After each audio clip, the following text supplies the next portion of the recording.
ஆண்டு ஜூன் மாதம் 5ஆம் தேதி தன்னுடைய இன்னுயிரை எங்களுக்காக, எங்களுடைய மண்ணுக்காக, தமிழினத்தினுடைய உரிமைக்காக தியாகம் செய்திருக்கக்கூடிய முதலாவது தற்கொலையாளர் தியாகி பொன் சிவகுமாரன் அவர்களை இன்று நினைவேந்துவது நாங்கள் அனைவரும் அவசியம் செய்ய வேண்டிய ஒரு கடமையாக இருக்கிறது.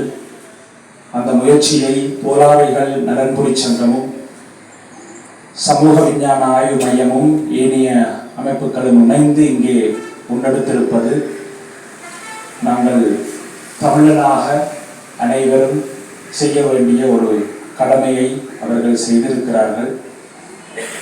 அந்த அடிப்படையிலே மாணவர்களாக ஸ்ரீலங்கா அரசினுடைய தரப்படுத்தலுக்கும் தமிழின அடக்குமுறைக்கும் உட்படுத்தப்பட்டிருந்த சமுதாயம் தமிழ் மாணவர் பேரவையாக மலர்ந்து ஒரு மிக பெரும் உலகமே வியக்கக்கூடிய ஆயுத போராட்டத்துக்கு வித்தாக அமைந்திருக்கக்கூடிய காலகட்டங்கள் 1970ஆம் ஆண்டுகள்.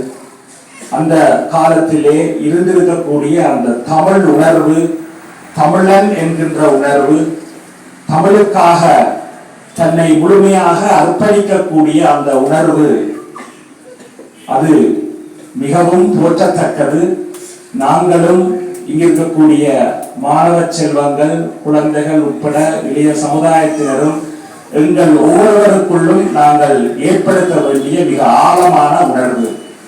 தூய தமிழ் மொழியை பேசுவதிலிருந்து தமிழ் மொழியையும் தமிழ் பண்பாட்டையும் தமிழ் இனத்தினுடைய தொன்மையையும் எடுத்து சொல்லக்கூடிய விதத்திலே சுதந்திரமாக இந்த உலகப்பந்திலே தமிழினம் தனக்கென்று ஒரு நாட்டை உருவாக்கி கொண்டு அதிலே சுதந்திரமாக வாழக்கூடிய எங்களுடைய அத்தனை தியாகிகளுடைய மாவீரர்களுடைய அந்த கனவை நோக்கிய பயணத்திலே அனைத்து தமிழ் தேசிய செயற்பாட்டாளர்களும் தமிழ் தேசிய அரசியல் பிரதிநிதிகளும் பாதிக்கப்பட்ட எமது உறவுகளும் மாணவர்களும் இணைந்து செயற்பட வேண்டியது மிகவும் அவசியமானது.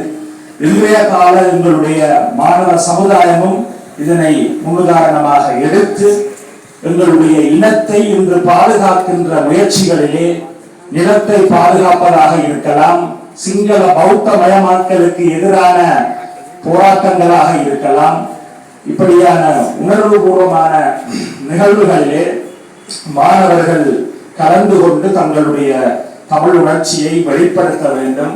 அதன் ஊடாக மக்கள் புரட்சி ஏற்படுவதன் ஊடாகத்தான் எமது இனத்தினுடைய விடுதலையை நாங்கள் அடைய முடியும் என்று சொல்லி மாணவர் எழுச்சிக்கான ஆரம்ப இந்த ஒரு வித்து பொன் சிவகுமாரன் அவர்களுடைய நினைவாக ஜூன் மாதம் 6ஆம் தேதி நாளைய தினம் தமிழீழ மாணவர் எழுச்சி நாள் அனுஷ்டிக்கப்பட்டு வந்தது. அதனையும் கருத்தில் கொண்டு எதிர்காலத்திலே மாணவர்கள் மத்தியிலே தமிழ் தேசிய விழிப்புணர்வை ஏற்படுத்தக்கூடிய செயற்திட்டங்களை அனைவரும் முன்னெடுக்க வேண்டும் என்று கேட்டு விடைபெறுகின்றேன். நன்றி, வணக்கம்.